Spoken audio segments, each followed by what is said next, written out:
515 حدیث نمبر ہے۔ اس میں مختصر یہ ذکر کیا گیا کہ آپ صلی اللہ علیہ وسلم نے خطبہ ارشاد فرمایا اللہ کی حمد و ثنا کے بعد، اور پھر مال غنیمت کا جو مال کی تقسیم تھی اس کے بارے میں آپ نے ذکر کیا، یعنی خطبے کے میں کیا کیا پڑھا جائے وہ ذکر کیا گیا، لیکن دراصل یہ آپ صلی اللہ علیہ وسلم نے خطبہ ارشاد کب فرمایا تھا یہ زیادہ اہم ہے۔ مال غنیمت آپ صلی اللہ علیہ وسلم نے تقسیم کیا تو کچھ لوگوں کو بہت زیادہ دے دیا اور کچھ کو دیا ہی نہیں۔ وہ جو کچھ جن کو نہیں دیا تھا نا وہ انصار تھے، اور وہ جو زیادہ جن کو دے رہے تھے نا صلی اللہ علیہ وسلم زیادہ وہ مکہ کے نئے ہونے والے مسلمان تھے۔ دراصل یہ جو جنگ تھی غزوہ حنین، یہ فتح مکہ کے فوراً بعد حنین کی طرف آپ نے رخ فرمایا، تو حنین میں جنگ ہوئی تو وہاں کے جو لوگ تھے انہوں نے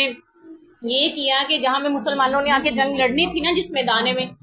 گزر ہی رہے تھے بھی اس وادی سے، تو وہ اپنے پہاڑوں پہ انہوں نے تیر اندازوں کو بٹھا دیا ہوا۔ جیسے ہی مسلمان وہاں اس وادی میں پہنچے، وہ بیچ میں سے پورا لشکر گزر رہا ہے، مسلمانوں کے دل میں یہ خیال اس دن آ گیا کہ آج تو ہماری تعداد ہی بہت زیادہ ہے، آج کافر نہیں ہم سے بچ سکتے، آج تو فتح ہماری ہے، پہلے تو ہم تھوڑی تھوڑی تعداد میں لڑتے رہے نا، اب تو مکہ فتح ہو گیا، اور مکہ کے سارے لوگ پتہ ہے جوک در جوک مسلمان ہوئے تھے، اور وہ سارے مسلمان ہونے والے نئے مسلمان وہ بھی ہمارے ساتھ ہیں، آج تو فتح ہماری ہے۔ اللہ کو یہ گمان پسند نہیں آیا کہ اپنی طاقت پہ بھروسہ کرنے لگے ہو۔ مسلمان ہمیشہ اللہ پہ بھروسہ کرتا ہے، اپنی حکمت عملی جنگی تدبیروں اور ساز و سامان کی کمی کے باوجود ہمیشہ ایمانی غیرت کے ساتھ مسلمانوں نے جنگوں کو جیتا ہے۔ کفر کے مقابلے میں دگنی سے تگنی اور زیادہ طاقتوں سے بھی مسلمان فوجیں مومن اور متقیوں کی ٹکرائی ہیں، اور اللہ نے ان کو فتح یاب فرمایا ہے۔ تو اس دن مسلمانوں کے دل میں جب یہ خیال آیا تو ہوا یہ کہ حنین کے لوگوں نے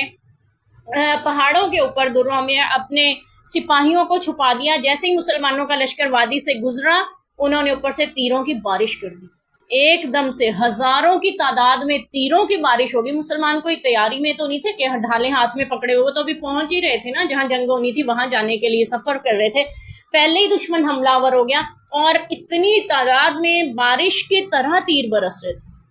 اور سب مسلمانوں میں بھگدڑ مچ گئی۔ وہ جو کہہ رہے تھے نا آج جیت نہیں سکیں گے، وہ سارے وہاں سے بھاگتے ہوئے نظر آ رہے تھے، اور اس وقت میں نبی پاک صلی اللہ علیہ وسلم حدیث پاک میں آتا ہے اپنے سفید خچر پر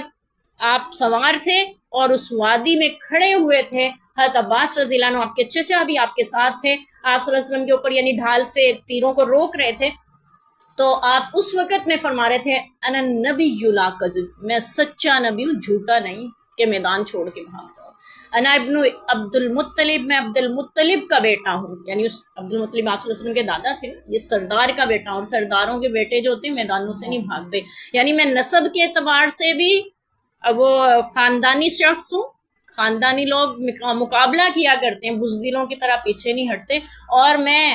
اللہ کی طرف سے دیوے مقام کے اعتبار سے بھی سچا نبی ہوں، کوئی جھوٹا دعوے دار نہیں ہوں کہ جو پیچھے ہٹ جاؤں۔ آپ صلی اللہ علیہ وسلم کے یہ الفاظ جو ہیں وہ ویسے ہی ادا ہوئے تھے، لیکن ایک شعر کی صورت میں بن گئے، انا نبی لا کذب وانا ابن عبد المطلب، تو یہ یعنی شعر کہا جاتا ہے کہ نبی پاک صلی اللہ علیہ وسلم نے کبھی زندگی میں شعر نہیں پڑھا۔ اگر آپ صلی اللہ علیہ وسلم کو کوئی شعر بتائے بھی جاتے تھے نا، یعنی ہوتا ہے کہ اللہ کے رسول یہ شعر اس طرح سے ہے، آپ اس کو پڑھنا بھی چاہتے تھے تو آپ کی زبان پہ روائی نہیں ہوتے، جیسے پتہ ہے کچھ لوگوں سے شعر نہیں کہے جاتے ہیں، وہ پڑھنا بھی چاہیں تو وہ روائی نہیں ہوتے، ان سے ٹوٹ جاتا ہے، ان کا وزن ہی نہیں رہتا باقی۔ تو حقیقت میں پھر وہ صحابہ ایک دم سے زخمی ہو گئے، تیر لگے تو کوئی آسان کام نہیں ہوتا اس کو سہنا، ٹھیک ہے، تیروں کی بارش میں اب صحابہ کرام تو پھر آواز دی گئی تو سب لوگ جمع ہوتے گئے، یہاں تک کہ ڈھالوں سے اپنے اوپر سایہ کرنے لگے، تو پھر وہ جنگ لڑی، اللہ تعالیٰ نے فتح بھی عطا فرمائی، اس کا ذکر بھی آتا ہے قرآن میں، فضاقت علیہم الارض بما رحبت، پھر زمین ان پہ تنگ ہو گئی باوجود اپنی فراخی کے، کیونکہ وہ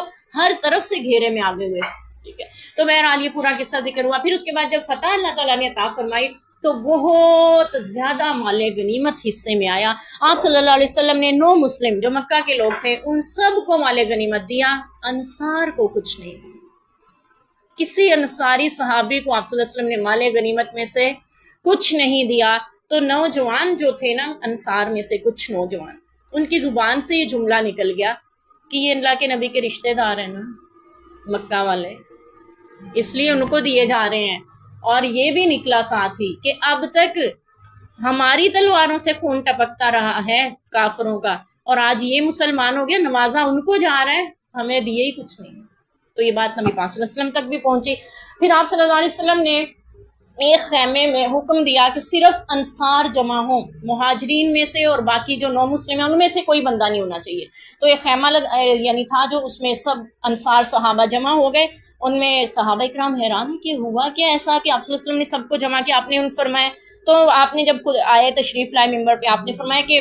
انصار ہی ہیں، کوئی اور تو نہیں. تو عرض کیا گیا اللہ کے رسول یعنی ہمارا نواسہ ہے فلاں قبیلے سے، وہ موجود ہے، یعنی وہ انصار میں تو نہیں. آپ نے فرمایا نواسہ بھی اپنے ننہال میں ہی شامل ہوتا ہے. یعنی کچھ ایسے کے الفاظ جس سے یہ پتہ چلتا ہے کہ بیٹی کا نسب بھی